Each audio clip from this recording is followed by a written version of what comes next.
Hey guys, welcome in. Sean here on Unpaid with Sean Salisbury, JB Triple E. Be along in just a second. We got so much to discuss today. You know what's the great thing about this time of year when preseason and NFL kicks in? That it's not all like the shows which are giving us all their opinion of stuff that's going to happen that hasn't happened or hot take crap, throw it against the wall. Even in radio shows like this or podcasts, now we get to see the real stuff and then analyze it. And as I've always said, and I'll start this, and I don't know if I've said it on this, but you can give great analysis. I'm not talking about me. I'm talking about anybody. You can give great analysis, great opinion. It could be somebody sitting at home that watches their favorite team. Opinion, hardcore analysis, break it down on a telestrator or at home or when you're explaining it to a friend. These can be compartmentalized and it's mutually exclusive. That you can actually be honest in your evaluation of a player in any sport. We're talking football right now. In any sport, you can be honest in your evaluation. And then you know what? You can also not root for the person to fail. Now, if they're playing against your team, I'm not rooting for UCLA's quarterback to dominate my Trojans. But when he's not playing them or he was a recruit, for instance, take Nico, who left all the stuff. We can criticize why he left. You can do whatever you want. For me, what I want to hear and see, and when I do, and I don't understand the opposite, and everybody's got their own opinion. You can be mad at if you're Tennessee and have a disdain for what he did. You can, and when he plays against you can be such a fanatic, hence the word fan, that you are out of your friggin' mind and hate a guy who left. I've had teammates leave, people leave for free agency, people leave for getting traded, people get cut. I've just never understood. I'm unfiltered and as hardcore as it gets. I try to be fair. I don't know if I don't make much personal. Now, I know you say, well, Sean, you don't like President Biden. It's not like President Biden. I just thought President Biden was horrible at his job. There's a difference. If the guy walked into my home right now, I'd shake his hand and look him in the eye. That's who I am. Okay.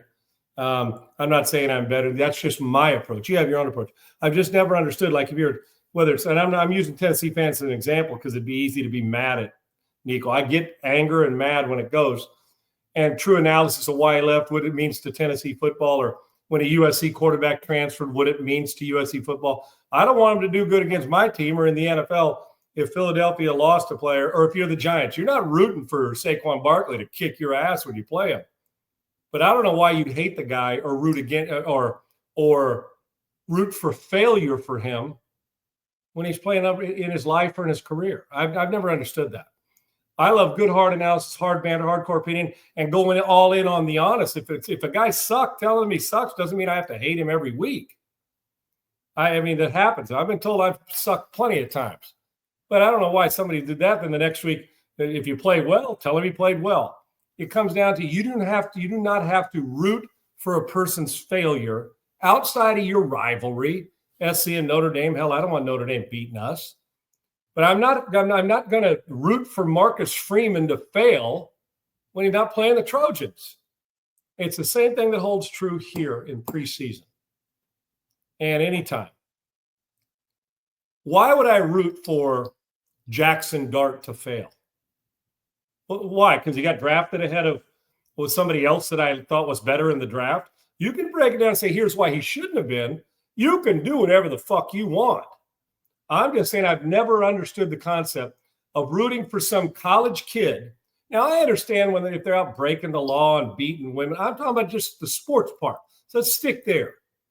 And if he transferred on you, yeah, you're offended. You don't like the fact that he left your school. But it still doesn't require me to hate the guy and root for him to be miserable and fail in any shape or form. It's just not me.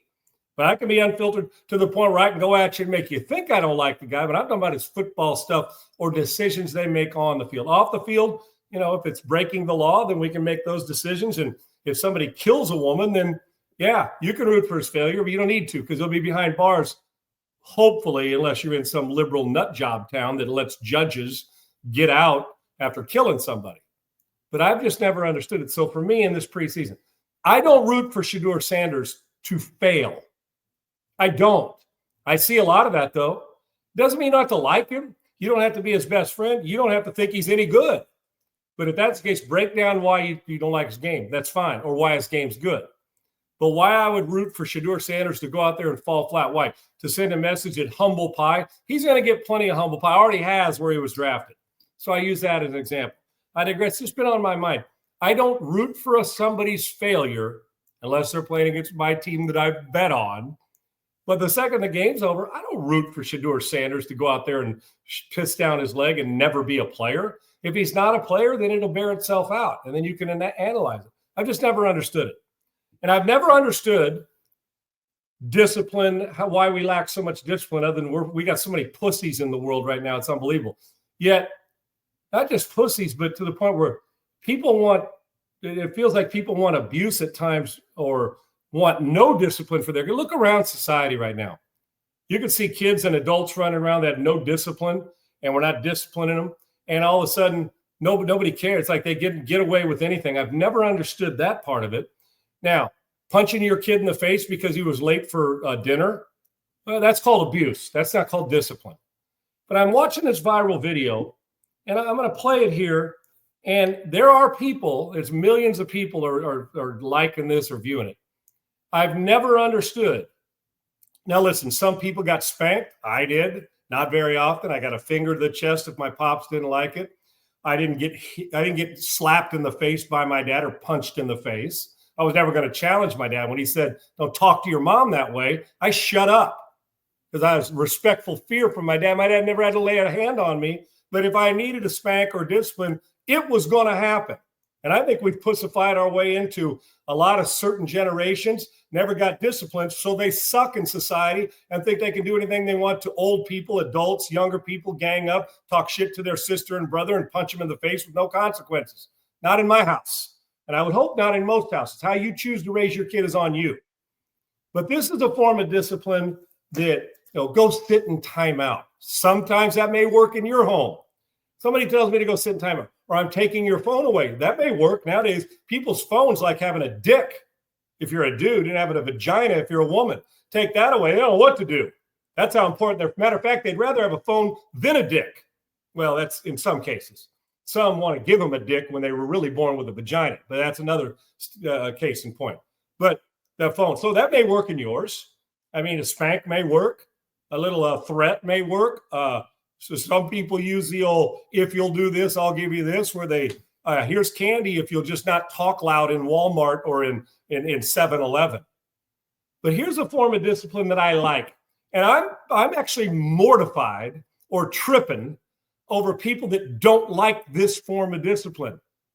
A discipline to me is making sure you send a message, that you're on top of it, that the message is sent without abuse, and sometimes a little spank or a little talk to your kid, let them know that you're not going to tolerate it and you can do whatever you want. And then making sure they still know you love them. Because I know when families go through divorce, kids think it was their fault. And in essence, it was never their fault. But I want you to look at this, but I'll tell you what is their fault. We're letting 16 and 17, 18-year-old, 15-year-old, 12-year-old, we're letting, and grown adults, hell, the adults in the room suck ass half the time anyway, is we are letting these kids do stuff and just putting them right back on the streets or letting them get away with it in the home, talk shit as if they're the parent. No, you're not the parent. When you are, run your household the way you do. Watch this dad and this mom and this son. And I thought this was about as loving a discipline as you can. Anybody that did, now you don't have to discipline like this, but the question, I saw one that said this is abuse. You tell me, have a look. Did you just tell your mom to chill? That was a question. Did you just tell your mom to come right here? Put your jackets or plug it in. Push-ups. How many? Push-ups. How many? Count them. Go. Go. My favorite part was when he said, "Look, would you let somebody talk to your mom that way?" you don't get to either. This is freaking awesome parenting because research shows boys need physical punishments like push-ups in order to fully process the discipline and the lesson behind it. And that's because boys have more activity in the motor cortex and cerebellum, and those are the areas that are tied to physical movement. So physical discipline works a whole lot better with boys than just sitting there talking to them and trying to verbally reason it out. Is so there the another push-ups part tap to this? into Was that that the end of that kinesthetic video? 'Cause this is processing, the which one I helps him saw. reflect and I got to see the recalibrate through whole his video. body rather than through his Is he going to words. play It the rest also of this taps video? into polyvagal theory, which shows we can get out of fight or Think flight through so. physical Because movement. Yeah, the that's video Bring I ourselves saw, back this into a calm psychologist, this state. dude So wasn't since even the on there. push-ups were done in a It was just Okay. the video of the dad, the mom, and the kid. That's the So one that's that, the one I yeah. sent you. So that's not the one. Is there Okay. any more on there? Does it go any further? Triple E? I can see. Yeah, because basically, as I described it, and if he gets it back, the kid told his mom, the mom asked it very kindly in the kitchen, had said something to her son, not disrespectful, no cussing, didn't raise her voice. Simply said to the son, whatever she asked him to do. The kid said, chill. Why don't you just chill, to his mother? The dad hears it. You saw that part. He goes and sits down. He tells the kid to put the blanket down. The kid looks, moving around. He's fine. He says push-ups. And he's going to do push-ups. And eventually in that video, it's about a minute plus long, he makes him do some like knee bends, which are squats, basically. It wasn't 100 of them where the kid got up and was dead. It wasn't, oh my gosh, this is brutal discipline. I saw him do 5 to 10 push-ups. The mom stays in the kitchen. The dad and the mom are obviously on the same page, which in truth, when you're, in my opinion, and I'm trying to be a psychologist, when you're raised, my mother always told me this. One thing about it, you're going to recognize as much, my parents had so much love in our home, but my mom always made the point, don't ever pitch your dad and me against each other. It ain't going to work. Because when you're out of the household going to find you a wife, and you a girlfriend, or you're going to go off and get married and get a job and raise your own family, you'll come and see us once in a while, but you're going to give more dedication to her and your kids. Great. My mom always said, don't pit us against each other, because when that happens, or we're going to get old and die, which eventually happens to all of us, and you're going to raise your kids and you're going to have your wife around. And so my mom told me, don't ever pit it against, because your dad and I are on the same discipline page. You are not more important than my husband is.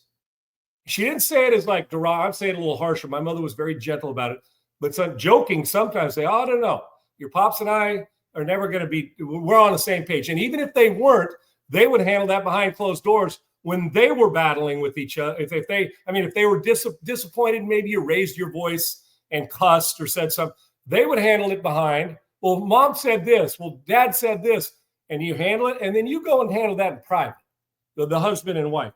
But in this case, which we'll get to in a second, is my mom always said, your dad's the most important person. Didn't mean she didn't love me. We grew up with great love. We didn't have a lot of money, but we had a lot of love. Her point was, don't ever try to put us against each other, because you will not win. And you'll see when you're married. You got it, Yes, Sean.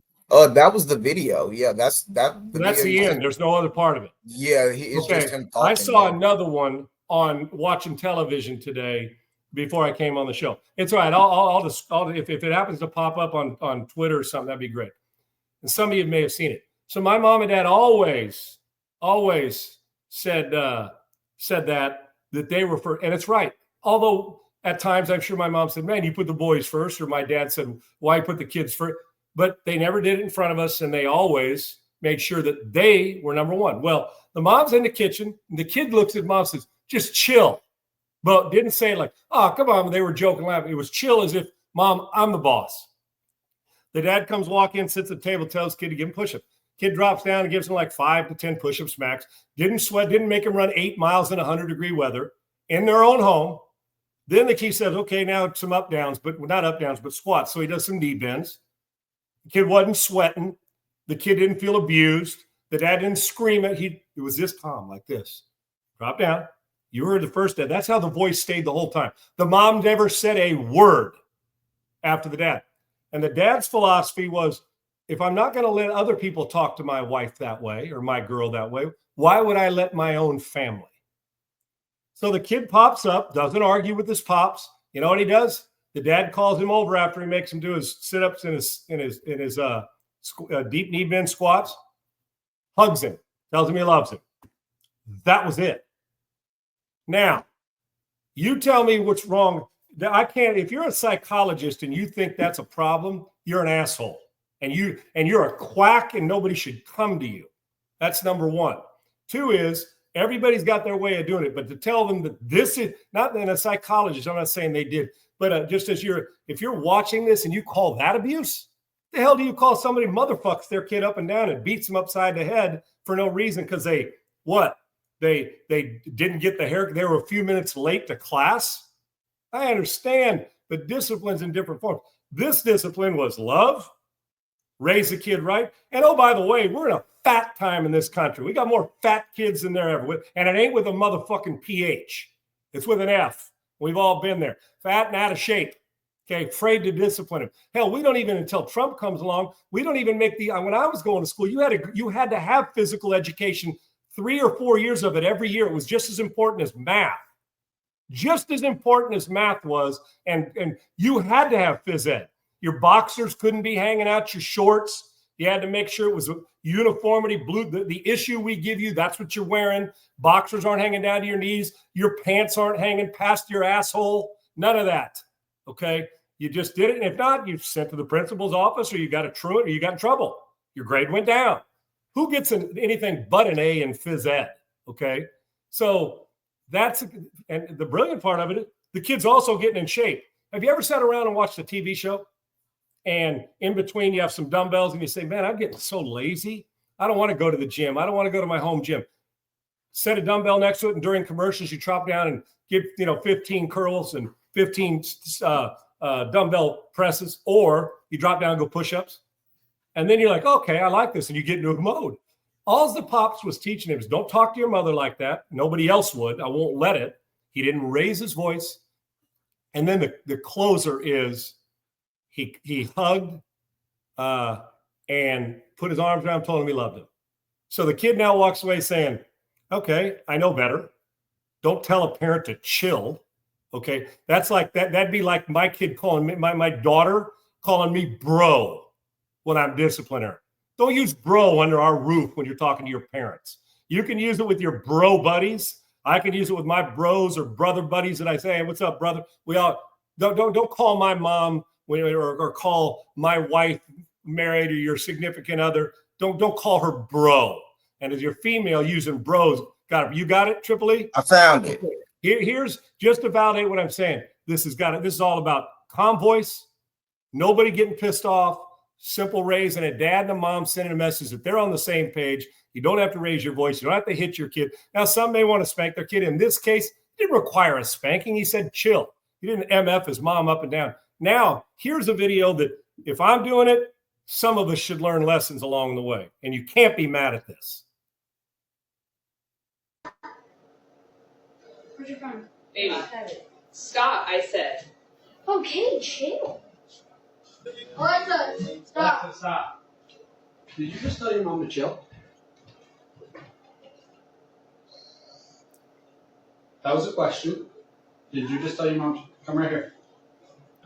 Ready? Put your jacket or like push-ups. How many? Push-ups.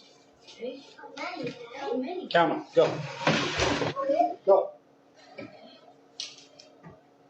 Count them. 2, 3,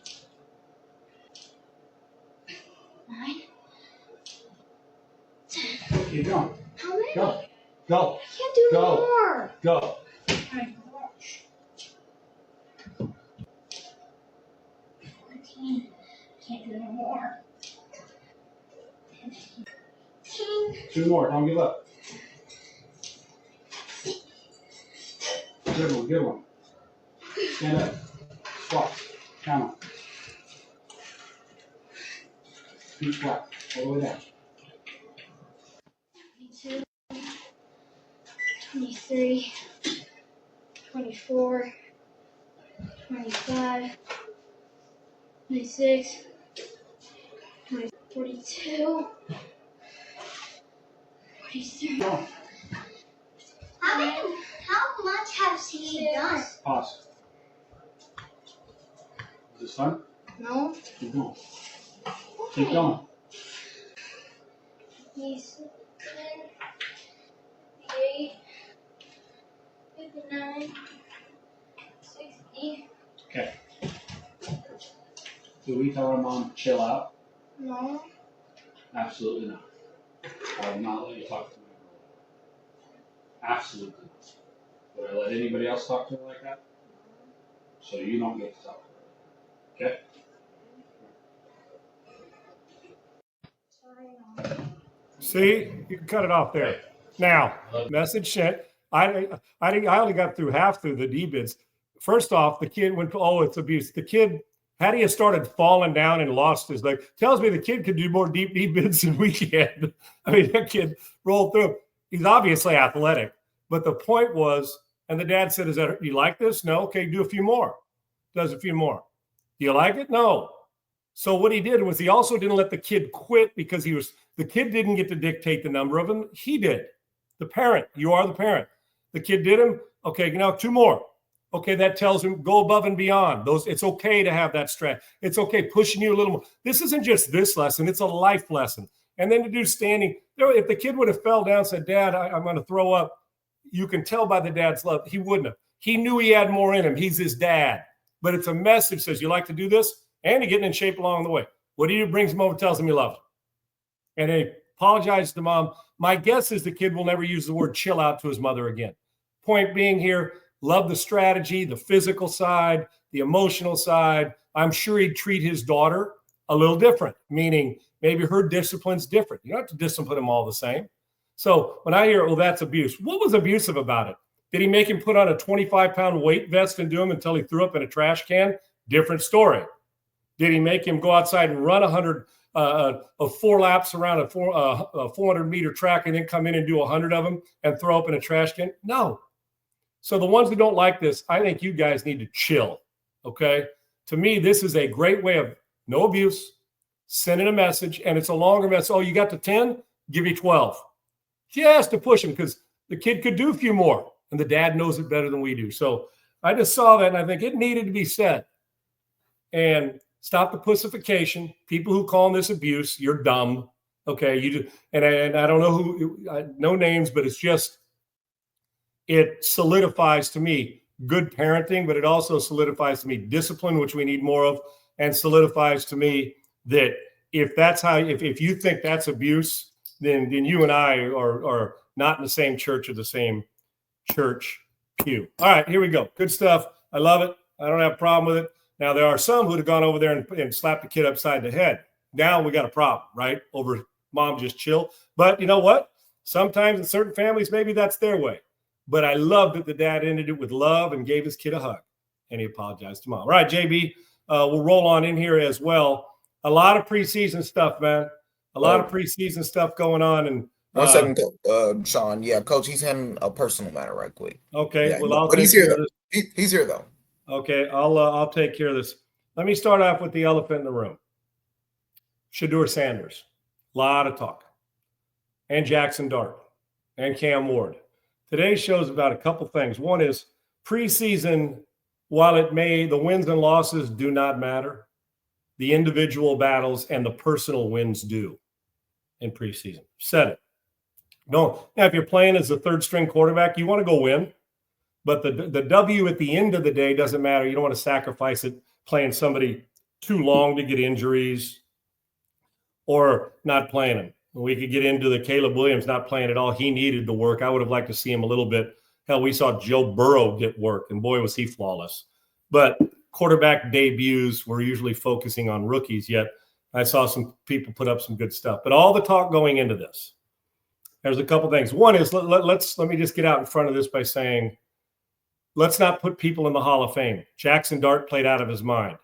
And he may end up, now all these guys may end up being the best down the road or now for their team. Shedeur and Clee, who knows?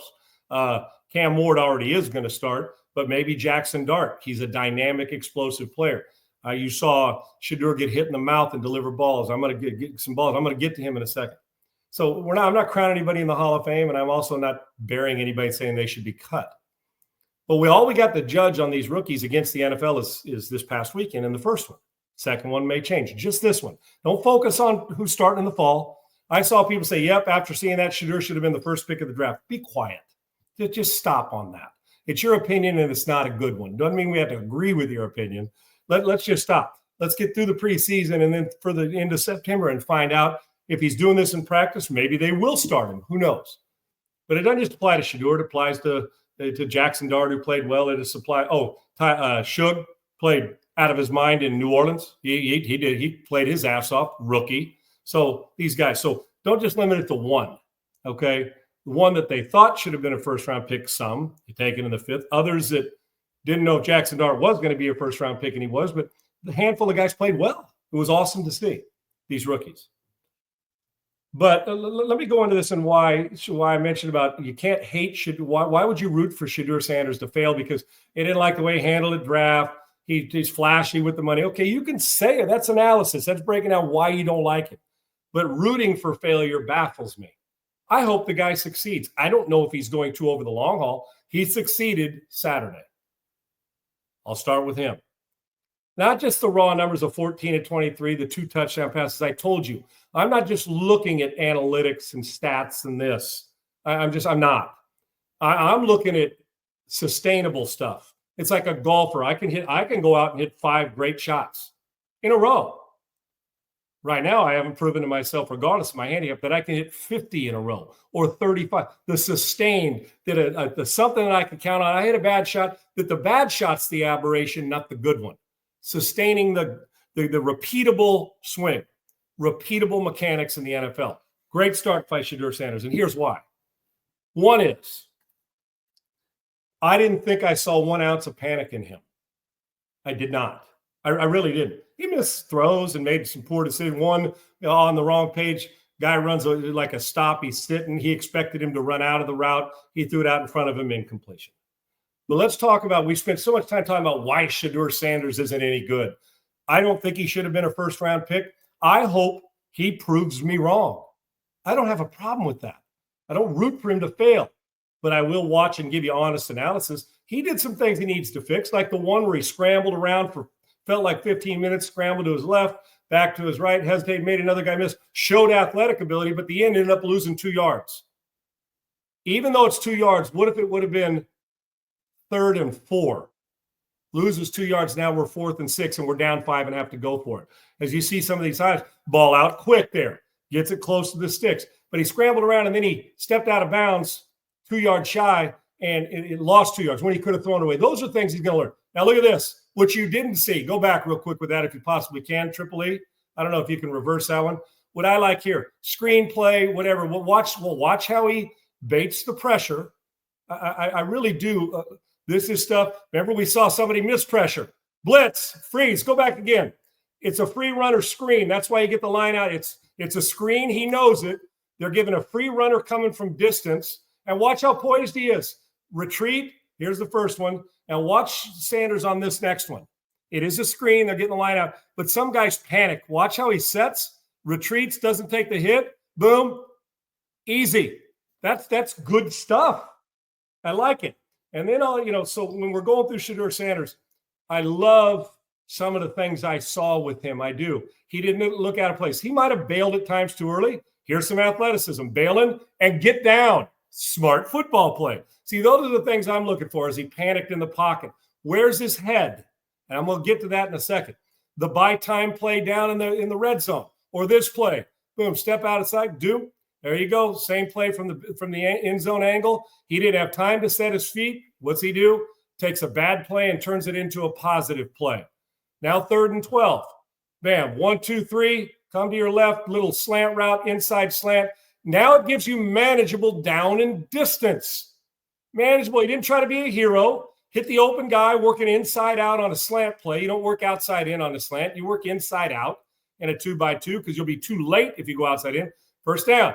Here's another one. Bam. He want to get it out. Check that. Give me 5 positive yards. You never go broke taking a profit. Decisions quickly. Here's this. Boom. Get the ball out quick. Didn't happen. We're just going through a lot of the things he's doing. Now, this I love. Boot, not there. Little drop shot. Allows it to happen. Little, you got one at the pylon. If we get the end zone angle of this, but a great job of buying a little time, not panicking, just keeping his poise about him, continuing to watch coverage, and then finish it with a little drop shot to the back of the end zone. Now, here it is again. There, panic. Oh, don't. That guy's covered. Find the open guy. Boom. That's a tight window throw right there. Let's throw into a coffee can size window. Now, when you say this, people are going to say, well, it's a preseason game playing to get the 2 threes. That's not my point. My point is I can tell you this, that throw still may get in there no matter who he's playing against. He played against some ones. What about the dig route that he threw or the touchdown pass that he threw? He did some things that no matter what, throwing on time allows you to complete it against any level. It's going to get tougher. Hell, it may get tougher next week. But my point is we only got this to judge. Why would we be so down on him doing it? Stays in the pocket, doesn't panic, hits a dig route out of his own end zone and takes the shot to the mouth. He did that all the time at Colorado. Is he going to be a Pro Bowler? Who knows? Is he going to start? Who knows? Is he going to be out of the league in 5 years? Who knows? We're talking first preseason game. You got to watch this. Stand in there. Boom. Slide to the right a little. Get yourself some vision. Make a dig throw for a first down coming out of your own end zone. What's not to like? So, and then he gets down. My favorite one as we go along, you'll see you can pull that down unless we get to the one where he throws a second touchdown pass, Triple E. I don't want to harp on it too much, but I loved the things he did. And if we get to it and move forward, he threw the second touchdown pass. So he dropped back down in the red zone, slid right to get vision. Boom. First guy not open. Second guy's coming across. He sees. He doesn't panic. His feet aren't out of whack. He sees. Boom. Safety standing right in the end zone, crossing in front of him. He's got an angle. He could have jumped the throw or undercut it. He passed. His head started left when he got the snap. Bam, went right to the left. Popped right back to see the next read. Next read, safety here. Guy coming in front of him, and the safety could have jumped it. Could have jumped it.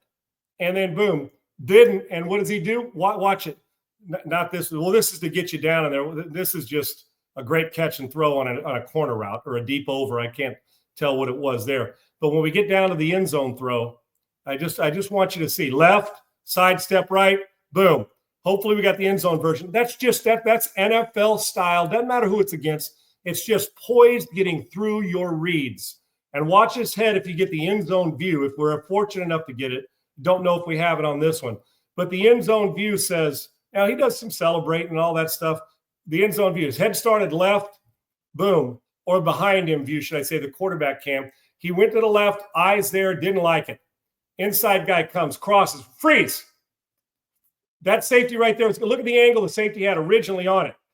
The angle he had originally on it was I don't want to throw it because the guy, he's got the back of the end zone to help him. Watch it here. I'll tell you when to freeze this one, Triple E. First, his head started left on this one. Freeze. That can be undercut. Because the safety doesn't have any help back of the end zone. They're not going above him. So he can drive on that, if not, and knock the guy out. Now, this is just great. Look at the linebacker underneath flat-footed at about the 8-yard line. Flat-footed. He's got no chance here. Now, the following guy who's pushing up looks like a slant, but it turns into like a 10, 12-yard dig route. He's already got by the underneath the strong safety in like a 3 sky. Now, look, or man coverage, but it's not man because the linebacker's in zone. Now, look at the leverage 89 has. Is that 89 or 85? 89 has. He already went through his second read. He didn't like it because the safety can jump it. He sees the window by the hash mark in the end zone. Now watch where he puts it. And to boot, he protects the receiver with a throw down low. That's just great stuff. You can turn that off. So to me, things that I loved, anticipation. His eyes were not staring people down the majority of the game. You'll go through that at times. So what do we like in a quarterback? Forget it's Shedeur. Let's say it was anybody. Say it was anybody. Like I said, I'm not crowning him, but all the criticism he takes before he's lined up, you choose whether you like his personality and the way he goes about his watches and cars and all that. Football player. Throws from out of his own end zone, gets shot, takes a big vicious hit, pops back up. He took 1,000,000 hits at Colorado. Bam, dig route, first down. Perfect screen, knows pressure's coming, retreats a little, accurate throw. Deep corner route or what have you, boom, drops it in the bucket for a first down to get you into the red zone. Makes a touchdown pass, the first one. Guy's not open, slides a little to his left without panicking and burying the play where some guys will scramble, put their head down, and you say, dude, if you just kept your head up, slide step, throw a touchdown. And puts a little drop shot in there between a tight window throw, first touchdown. And then you saw the last one. And from the back, behind Shedeur Sanders. You saw him, his head goes right to the left. Boom, not there. Slides to the right because he felt a little interior pressure, but didn't slide and sprint out and run himself into trouble. Reset. Initial guy comes. Boom. Crossing in front of him. He didn't like the angle. So what did he do? Bypass it. Gets to the third read. And there's a window in the third read with a double dig. Pounds it down low for the score. So when we're watching this, why in the world would you not be impressed with one performance? Judge's next one. He may go 1 for 17 and we can hammer his ass. Hey, look at Quinn Ewers was what, 5 of 18? Quinn Ewers did not look good. He did not look good. Well, he's going to get a chance to do that in game 2 and see what he did. It was a rough start. Does that mean he's not going to have a good career? No.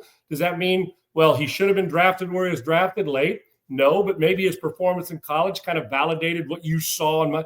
But it can get better, and it can also get worse. And at times, it ain't going to be that easy in September 20th. Of course not. But let's judge by what we're talking about. And this kid, you don't have to like him. I don't know why you'd root for his failure unless he's playing your team or for him to fail at his career. He did some good things. Now, that quarterback, if I said, that's a rookie, tell me where you think he got drafted.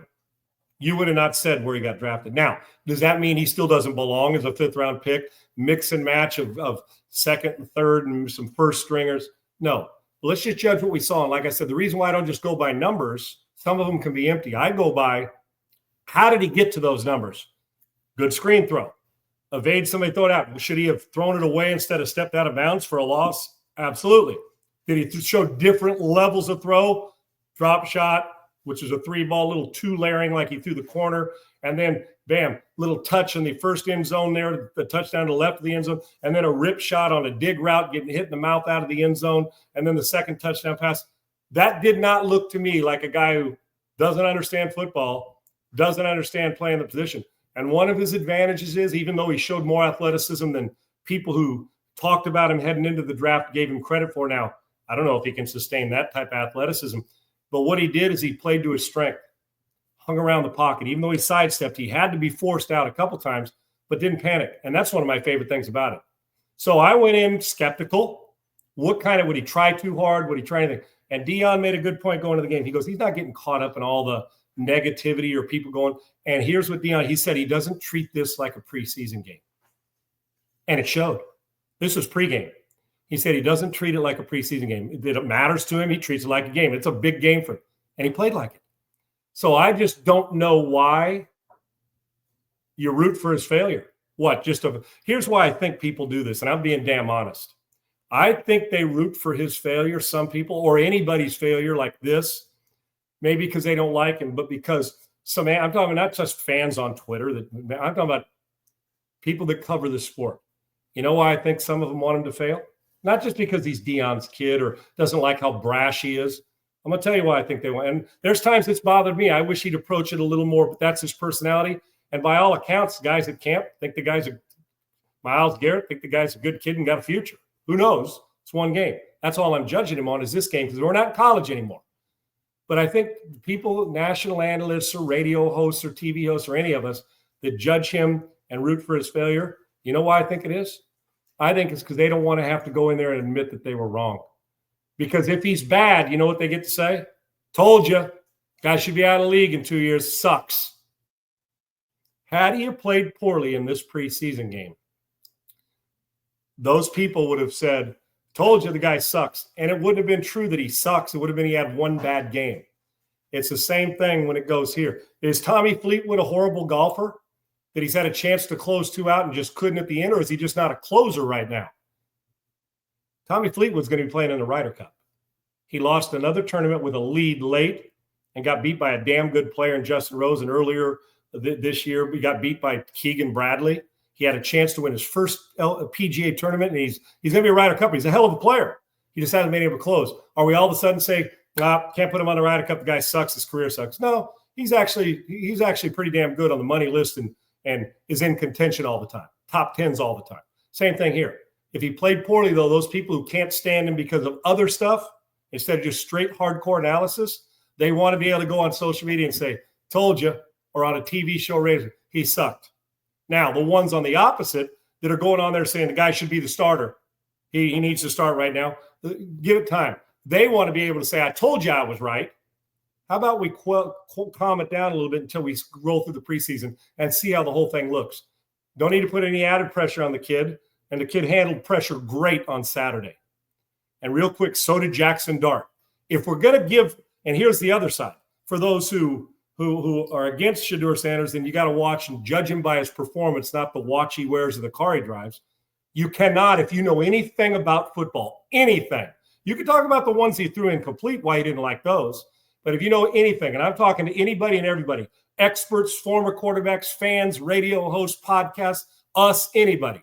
If you watched that and didn't come away impressed with some of the things he did, then you probably ain't watching the same game I am and probably should sit this one out, even though we'll listen to your opinion. The other part is true. If you're coming out of this naming him the starter and calling him a Hall of Famer and all, I'm being a bit hyperbolic, but telling him, oh, this is the greatest, then you better have the same energy for Tyler Shough. That competition's over. He's better than Rattler by one game. And Jackson Dart should be starting, and guess who shouldn't? Russell Wilson, gone, and Jameis Winston, get him out. If we're going by that, then Jackson Dart, Tyler Shough, and Jameis Winston all should be starting for their teams opening week. And you know what that sounds? Absurd as hell. Now, they may all do that. After the third preseason game, maybe these coaches come out and say, you know what, we're just better with these three cats leading our team. They may be. They very well may be better considering the circumstance. So if you're going to make an excuse for one, you got to make it for the other. If you're going to compliment one with their performance in one preseason game, you must compliment the other. But to root for people's failure, Jackson Darts or somebody, I've never understood it. So Shedeur Sanders, since you've been the topic of a lot of conversation, look at that hit that Dart takes and throws a screen, and then they do work. That's why you give it to those guys, the fast guys that can run. Let them get in space. He's an explosive, dynamic talent. But we'll break down all this tape as we go on. I'll be talking. You can see with Jackson Dart. And a lot of it's simple stuff. That's okay. Wouldn't you rather have him execute the simple stuff and the big stuff great as opposed to not execute the simple stuff poorly? So after one game, we had some rookies that showed up and a couple second-year, third-year guys.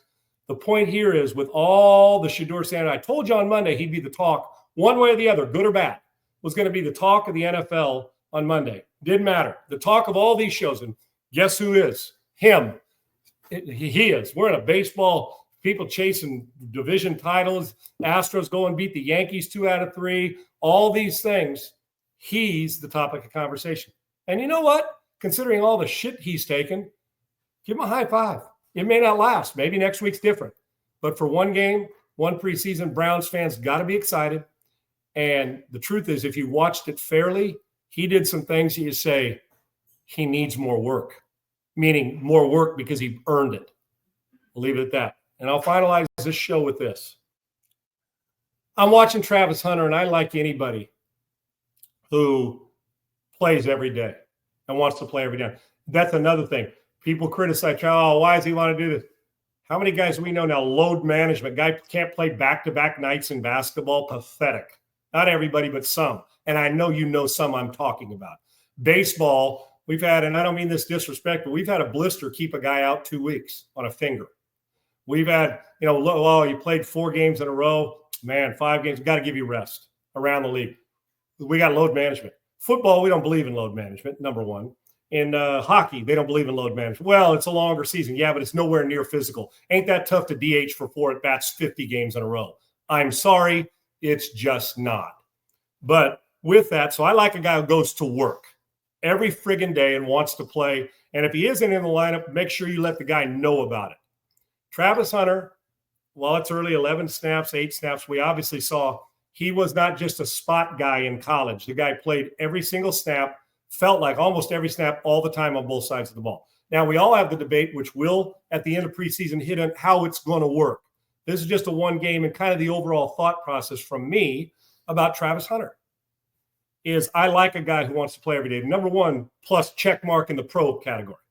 2 is he's going to be great, I think, maybe a little stiff in the hips at times defensively. I think this guy is going to be great at either position. If he focused on one, I think you're looking at a star either way. For now, he's doing both. And Liam Cohen, the head coach, obviously has some decisions to make, and his conditioning and wearing him out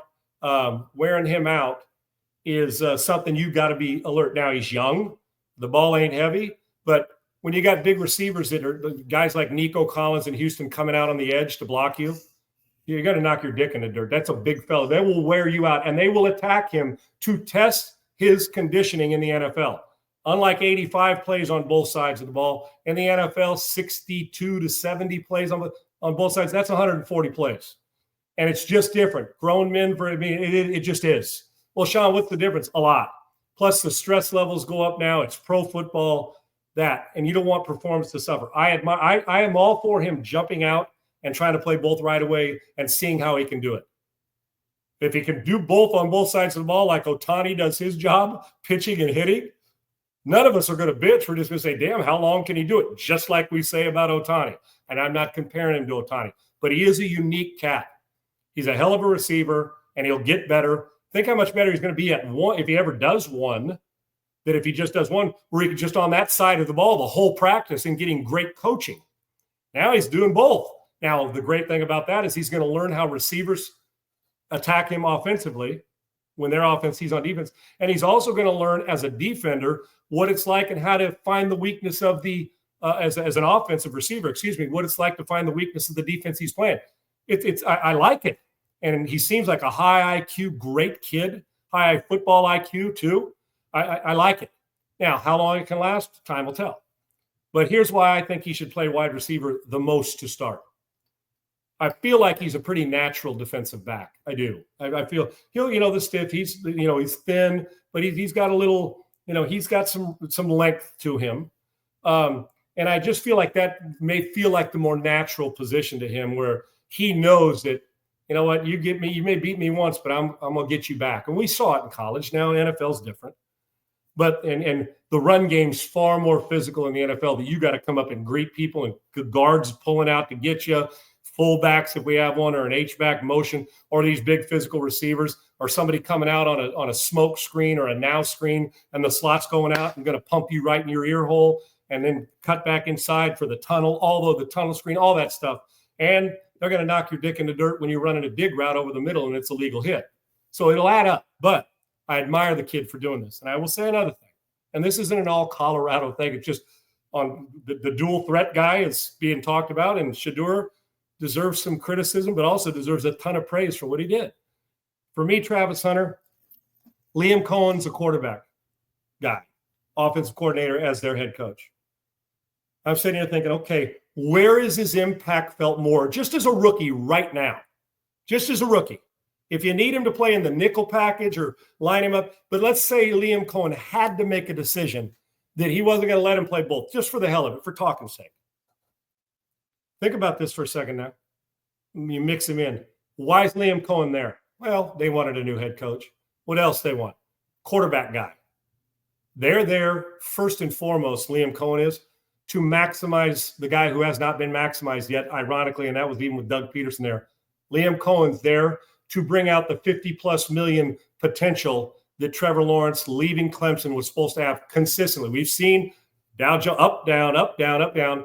He's there to maximize that on this quarterback that nobody's been able to do consistently yet. He's had flashes of spectacular, and then he's had times when you say, that dude that dude can't start and take us where we're going to go. Because the way he's been inconsistent, there ain't no way you're getting to a Super Bowl. Trevor Lawrence has to play like what we thought he was going to be coming out consistently out of Clemson, a big physical athletic monster who takes it to a whole new level. That's why Liam Cohen's there, to win and win championships, but to get the most out of their prized golden boy.